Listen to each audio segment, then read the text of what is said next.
देखिए, सिख हमेशा राष्ट्रवादी रहे, उन्हें पता है कि किस तरीके से है, किसके खिलाफ गुरु गोविंद सिंह ने लड़ा था, किसके खिलाफ सिख धर्म का निर्माण हुआ था, किस तरीके से उनके बच्चों को, भाई बुद्धिमान थे, राष्ट्रवादी थे गुरु गोविंद सिंह, उनके बच्चों को दीवाल में किसने चुनवाया था, किस विचारधारा ने चुनवाया था, तो वो तो सब लोग जानते हैं सिख के लोग। वो तो पढ़ना और सोशल मीडिया पर वायरल होता, मैं कह रहा हूँ आज के दिन में ये सब वो है। राजनीति से सेवा की जाए तो बेहतर है, राजनीति से जो है राजनीतिकरण किया जाए ठीक है। 2027 में गठबंधन बना जाए, अभी और बड़े बड़े गठबंधन होंगे, सब यहीं आएंगे, कहाँ जाएंगे। मोदी जब तक है, योगी जब तक है, तब तक कोई नहीं रहेगा। उद्देश्य है कि अभी जो मत्स्य विभाग जो है $1 ट्रिलियन इकोनॉमिक में हमारा बड़ा योगदान है, 27% का। विकसित भारत, आत्मनिर्भर भारत और सशक्त भारत में उत्तर प्रदेश सशक्त हो, आत्मनिर्भर हो, विकसित हो, उसमें माननीय मुख्यमंत्री जी ने $1 ट्रिलियन इकोनॉमिक का हमने लक्ष्य रखा है। उसमें मत्स्य विभाग का बड़ा योगदान है, क्योंकि बार बार जब प्रधानमंत्री जी जब कभी भी आर्थिक व्यवस्था पर बोलते हैं तो कहते भाई मत्स्य विभाग में एक असीम संभावनाएं है भी कि अगर हम बैंक में 10 रुपया डालते, 100 रुपये, 1,000 डाल दें तो 10 साल बाद 20,000 होगा। लेकिन अगर उसको हम टेक्नोलॉजी या सिस्टम से पानी में डाल दें मछली के रूप में, तो हम 1 से 1.5 साल में दोगुना हो जाता है। और उसमें ढेर सारे लोगों को हमें प्रोटीन भोजन, उनके लिए व्यवसाय, उनकी अर्थव्यवस्था हो, हम राजस्व का रोजगार मिलेगा, ये सारी चीजें उससे हम हल कर सकते हैं। तो हम चूंकि एक एयरपोर्ट है यहाँ अंतरराष्ट्रीय बनारस में, जिसका हम उपयोग कर सकते हैं कि हम धीरे धीरे इसे फिशरीज हब के रूप में हम डेवलप कर रहे हैं, क्योंकि गंगा और जमुना के किनारे निषाद हैं, अधिक संख्या में है, और इनमें अंग्रेजों मुगलों ने इन्हें उजाड़ दिया है। और उजाड़ दिया, ये भूमिहीन लोग हैं, इनको किस तरीके से मत्स्य क्षेत्र में लाके इनको आत्मनिर्भर बनाए, तो समितियों के माध्यम से हो चाहे जैसे, तो इसलिए हमें गाजीपुर या बनारस बार बार इसलिए आना पड़ा। तो इसलिए उनको आज विभागीय बैठक थी। यहाँ कुछ निषाद हैं जो नदी के किनारे रहते हैं, एक यादव जी ने उनके खिलाफ मुकदमा करा के हाई कोर्ट से उन्हें एक उजाड़ने की व्यवस्था कर दी। तो मैंने अधिकारियों से कहा भाई इसको देख लो, और ठीक है, निषाद हैं, ये देश को भगवान राम को पार उतारने वाले हैं, अंग्रेजों को मौत के घाट उतारने, उजड़े लोग हैं, भूमिहीन लोग हैं, इनको किराए पर देकर किसी तरीके से इनको उजड़ने न दिया जाए, व्यवस्था की जाए।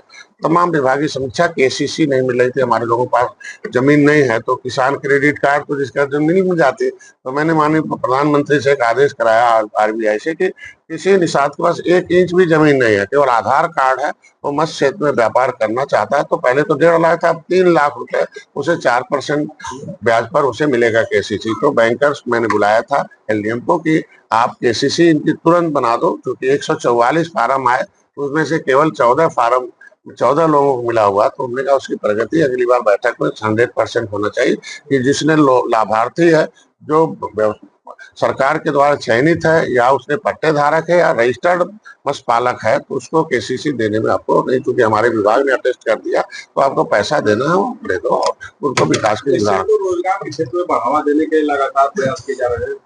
यहाँ तक कि आप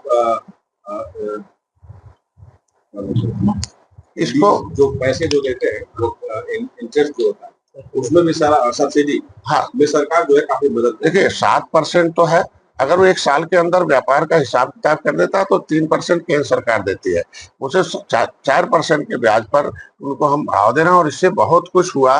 पहले हम उत्पादन में बहुत नीचे थे, इसके वजह 2 बार हमें उत्तर प्रदेश को हर साल खिताब मिल गया। मैं 3 साल से मंत्री हूँ, 2 साल से लगातार उत्तर प्रदेश सर्वोत्तम प्रदेश है मत्स्य उत्पादन में देश में। इसके मतलब यहाँ के मछुआरों का विकास हो रहा है, हम उत्पादन बढ़ा रहे हैं, इसके मतलब हमारा विकास हो रहा है। तो इसके मतलब ये केसीसी एक बहुत बड़ा वरदान है। और जो समितियां हैं, समितियों में लोग हमारे कुछ ऐसे नेता हैं जो अनुभव नहीं है, उन्हें पता नहीं है, वो निषादों को जाके बहका रहे हैं, क्योंकि यहाँ नदी नीलामी का मामला आता है गंगा का। तो लोग कहते थे नदी पहले से चल रहा था, मैंने उसे सुनियोजित कर दिया। माफिया लोग पहले 100-100 किलोमीटर मछली मारते थे, हमारे लोगों को बंदूक दिखाकर वो मछली ले लेते थे, कहते थे हम ठेकेदार हैं। तो मैंने उसे 5-5 किलोमीटर कर दिया और कह दिया कि लोकल निषाद लेंगे, और उसे पट्टा हर 5 किलोमीटर का, 1 किलोमीटर पर 5,000, 4,000 है, 5 किलोमीटर का हमने 20,000 है। तो ये आपस में इनको चढ़ाकर माफिया लोग उसे लाखों में ले लेते हैं, 10 लाख 20 लाख, वो तो कुछ नहीं करते, मछली के नाम पर लेंगे, भालू निकालते हैं। तो उस पर रोक लगाने तो मैंने कहा कि भाई जिस तरीके से दारू का ठेका होता है, और उसमें तो ठेके की जगह पर दारू में पट्टा हो गया कि निर्धारित मूल्य हो गया कि इतना मूल्य जो देगा वो वहां शराब की बिक्री करेगा। और जहां पट्टा है कि इतना मूल्य है 20,000 रुपए और पट्टे की जगह पर ठेका होगा तो उल्टा है, वहां माफिया आ जाएंगे। तो माननीय मुख्यमंत्री को धन्यवाद दूंगा, उन्होंने संज्ञान में लिया कि जल्दी इस पर नीति बनेगी कि अब जो मछली का पट्टा है वो पट्टे धारक को मिले, उनको लॉटरी निकाल दिया जाए, उनको इस बार मिलेगा, अगले बार दूसरे को मिले। इस तरीके से काम। आज विशेष रूप से दूसरी बात थी आज कि हमने पूरे 80 सीटों पर, 80 लोकसभा है, हर 10 विधानसभा का एक बैठक है। उनको कार्यशाला में हम ला रहे हैं कि कार्यशैली बदले इनके ऊपर बिकाऊ पियाऊ का लेवल लगा है, झुआ भरोट पौआ पीते हैं, पैसे पर वोट दे देते हैं, ये नीच जाति हैं। तो इनको हम निषाद राज के वंशज, निषाद राज के किले को पर्यटक स्थल घोषित कराया। 16 मैंने 9 साल बेमिसाल काम किया, इनके लिए कानून बनवाया, समिति तमाम ऐसे परियोजनाएं लाए हैं उनके लिए। इनके बच्चों को शिक्षा के लिए है, हाई स्कूल में 10,000, बीए में 20, इंटर में 20,000, बीए में 30,000, उसे 50,000, ये जिसके पास 3 लाख से आय कम है उनको देने के लिए बच्चों को पढ़ाओ। में पहली बार है कि निषाद पार्टी या भारतीय जनता पार्टी मिलकर इनके बच्चों को शिक्षित करने के लिए योजना लाई है।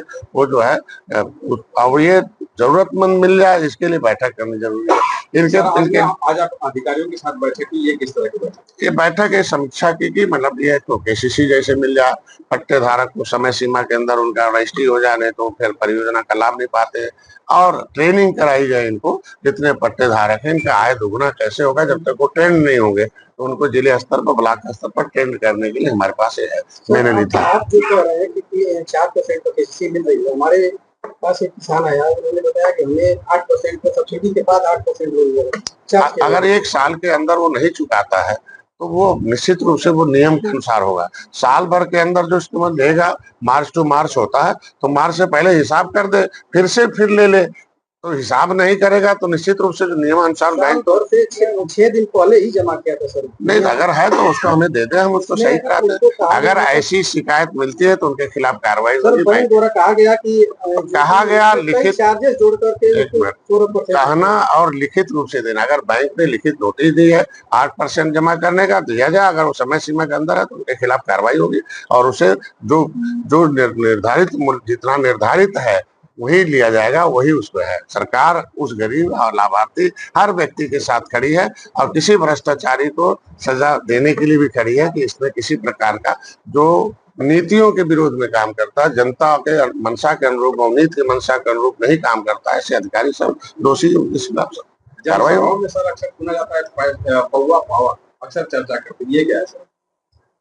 अब पौआ भर जिनकी संख्या है और वो हमेशा सत्ता में रहे हैं और झुआ भर घूम के पौआ पी के उनके पाँव में रहे हैं, सताए जा रहे हैं कि सेवा करते। दलित भी सेवा करते थे, सताए जाते थे। आज जैसे ही उन्होंने सत्ता में आ गए तो आज देखो सुख पा रहे, सम्मान प्राप्त कर रहे हैं। तो ऐसे ही झुआ भरोट को कहता हूँ कि अगर आप पौआ पियोगे तो सताए जाओगे और सेवा करोगे सबका ऐसे फ्री में, किसी का झंडा उठाओगे हाथी से कि पंजा का फ्री में पौआ पी के, तो सताए जाओगे। अब झुआ भरोट अगर आप पावर में आ जाओगे तो ये सम्मान और समृद्धि पाओगे, सुरक्षा पाओगे। तो इसलिए इनको सही सही में राजनीति में देखिए, हमारा प्रोग्राम है educate the educated person about the politics. देखिए दूसरी पार्टियां इस समुदाय को, जैसे दलितों को, दूसरी पार्टी जैसे अंबेडकर आए, दलितों के लिए लिखा और उन्होंने पार्टी बनाई RPI, Republican party of India, उन्होंने बनाया शेड्यूल्ड कास्ट फेडरेशन। तो ऐसे ही पेट में दर्द हो गया कांग्रेस को कि भैया हमारी सेवा कौन करेगा, दलित तो मेवा खाएंगे, दलित तो अब हमारा साफ कर रहे हैं पाखाना, आप तो ले लेंगे खजाना है। तो उन्होंने कानून बना दिया अनुसूचित जाति अत्याचार निवारण अधिनियम कि अब जो इनसे साफ करवाएगा पाखाना साएगा जेल खाना। तो पता चला कहें रोको अम्बेडकर को, रोको रोको रोको। रोकने के लिए किसको लाए? बिहार से जगजीवन राम को लाए। हाँ, एक तो अब इसे क्या भर्ती कर लिया, तमाम दलित नेताओं को भर्ती करके गधा के रूप में उनको गधा बना के बर्बाद कर दिया।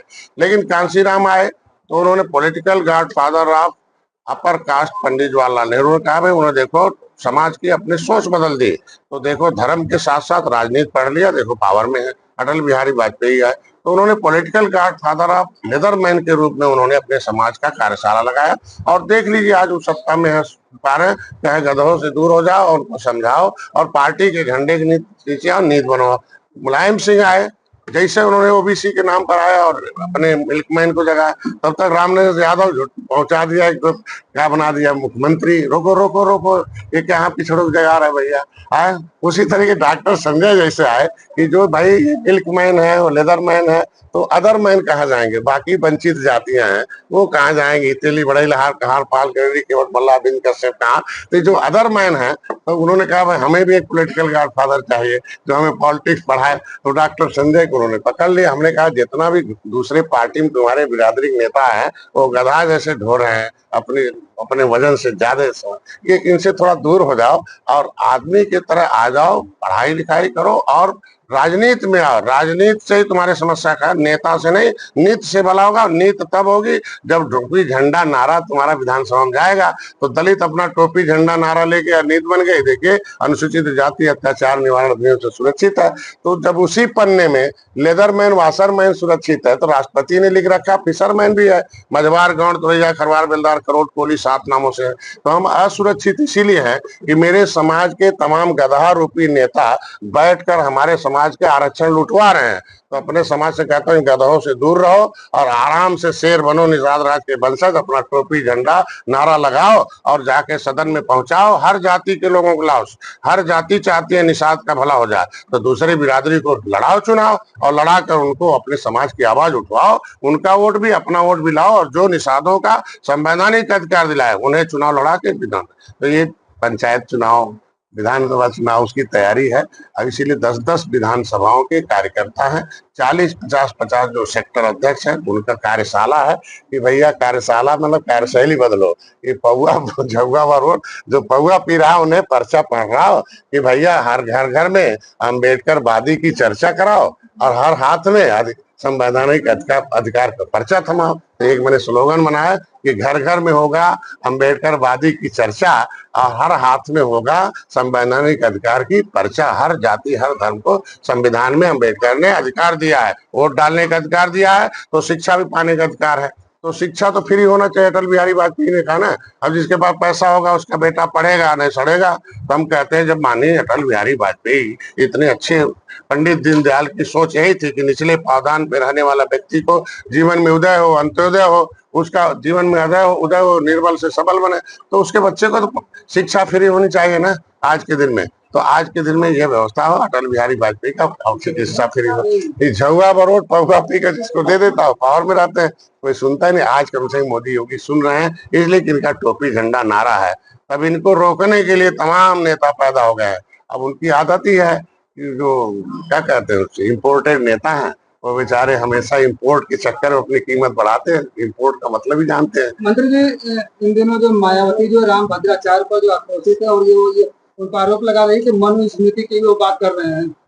देखिए हम धर्म पर कोई टिप्पणी नहीं करते, लेकिन इतना जरूर है कि संविधान देश से संविधान से चलता है और संवैधानिक अधिकार हर व्यक्ति को दिया गया, हर धर्म को अपने विचार करने, किसी दूसरे धर्म पर टिप्पणी करने का अधिकार रोकता है संविधान। हम अंबेडकर को इसलिए मानते हैं कि अंबेडकर के आने के बाद संविधान सभा में जब हुआ चुनाव, बहस हो रहा था, तो उस समय हम बड़े जाति के लोगों को धन्यवाद दूंगा, उनके पुरखों को, कि वो संविधान सभा में कहा, एक आवाज आई कि छोटा घोड़ा बड़ा घोड़ा छोटा घोड़ा एक साथ रहेगा तो बड़ा वाला सब खा जाएगा, इसलिए छोटे घोड़े की व्यवस्था अलग से की जाए।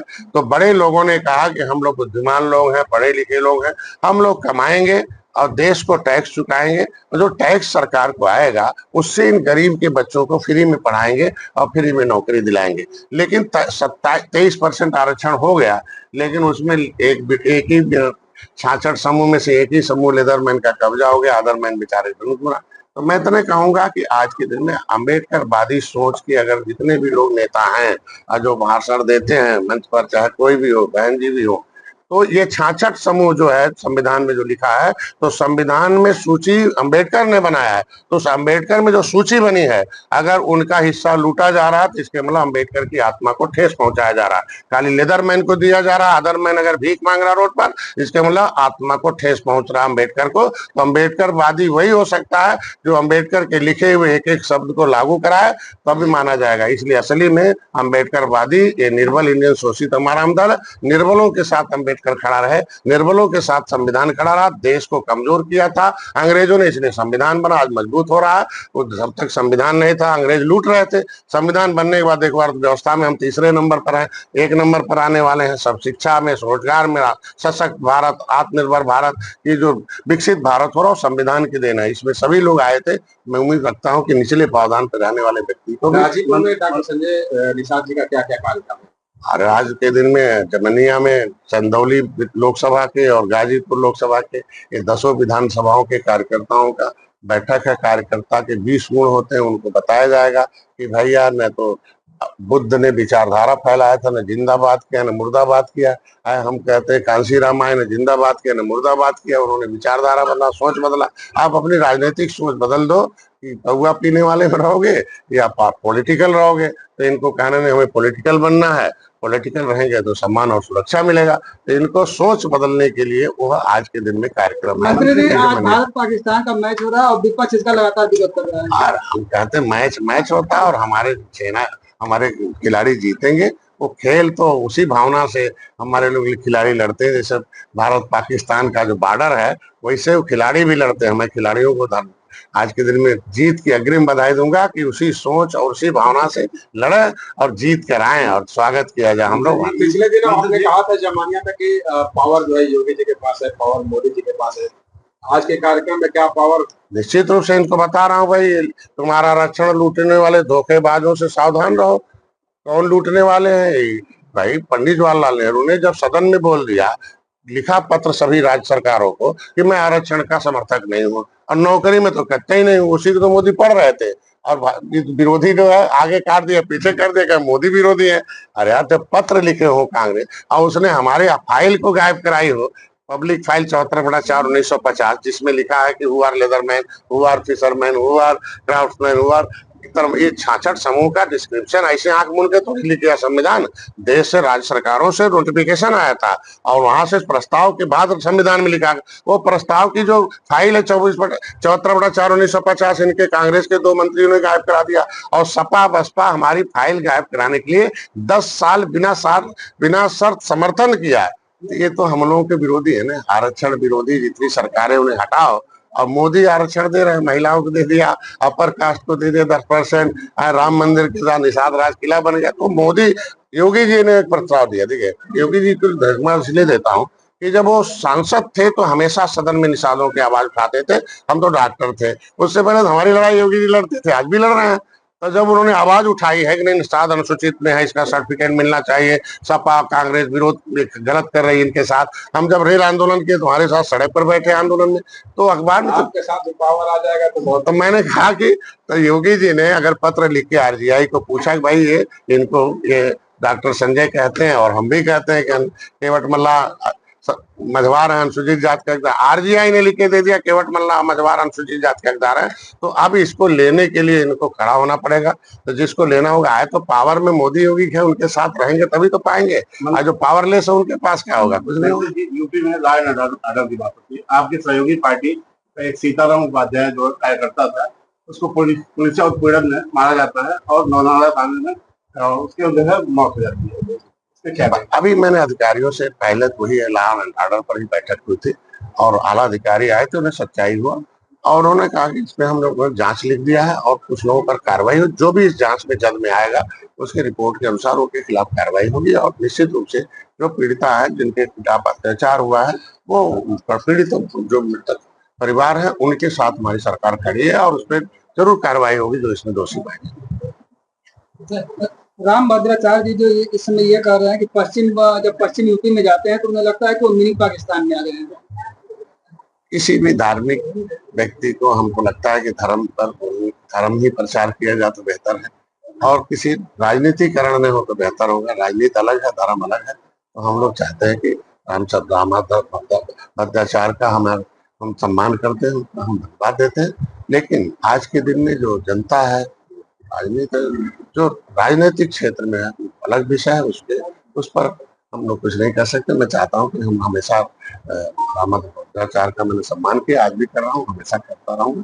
उसको किसी दूसरे परिप्रेक्ष्य में नहीं रहना चाहिए। प्रधानमंत्री जी मणिपुर गए और वहाँ शांति अपील कर रहे हैं। निश्चित रूप से यही तो खासियत है मोदी जी का, कि एक एक जनता, एक एक व्यक्ति जो विरोध करता है उसको दिल में भी जगह रखते हैं, उसको भी धन्यवाद देते हैं कि साहब चलो हम लोग चाहते मिलके आगे लड़ाए, देश की आजादी इसी लड़े, देश को विकास में लाए, गरीबी भगाएं, लोगों को रोजगार लाएं, सब लोग मिलकर एक सामूहिक प्रयास करें, सबका साथ सबका विकास सबका